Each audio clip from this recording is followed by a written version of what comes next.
எபிரேயர் புஸ்தகம் 11:38. உலகம் அவர்களுக்கு பாத்திரமாய் இருக்கவில்லை. இந்த உலகம் நமக்கு என்ன இல்ல, பாத்திரம் இல்ல. இந்த உலகத்துக்காக நம்ம பிறக்கல. நம்ம குடியிருப்பு எங்க இருக்க போகுது? பரலோகம். உலகம் நமக்கு பாத்திரம். இந்த உலகத்தை நம்பி என்ன செஞ்சிடக்கூடாது, வாழ்ந்துடவே கூடாது. உலக காரியங்கள்ல நம்ம வாழக்கூடாது. ஏன்னா உலகம் நமக்கு என்ன இல்லை, பாத்திரமா அல்ல. உலகத்தை நம்பி நம்ம என்ன செய்யக்கூடாது, வாழக்கூடாது. உலகம் நமக்கு சொந்தமும் கிடையாது, ஒண்ணுமே கிடையாது.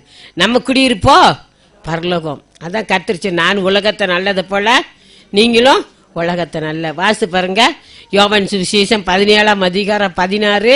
நான் உலகத்தான் அல்லாது போல அவர்களும் உலகத்தார் அல்ல. உலகம் நம்ம பாத்திரோட இருக்க போறதில்ல. அதனால நம்ம உலக இளைப்பாறுதல் காலம் இனிமேல் தான் வரப்போகிறது. ஆனால் இந்த உலகத்தில் இருக்கிற வரைக்கும் தேவனுக்காக நம்ம அதிகமாக ஆண்டுடைய பாத்திர காத்திருந்து செபிக்கணும். அதிகமாக தேவனை பாத்திர காத்திருக்கணும். அநேக ஆண்டுடைய பிள்ளைகளாகி நம்ம இயேசு கிறிஸ்து மற்றவங்களுக்கு சொல்லணும். எத்தனை குடும்பங்கள் பாருங்க தற்கொலை போறாங்க, எத்தனை பேர் அடித்தடி குடும்பத்தில் சாப்பாடு செய்கிறாங்க, நிம்மதியாக சாப்பிட முடியல. அவங்களுக்கெல்லாம் நம்ம செபிக்கணும். அவங்களுக்கெல்லாம் இயேசு கிறிஸ்துவை பற்றி நம்ம சொல்லணும்.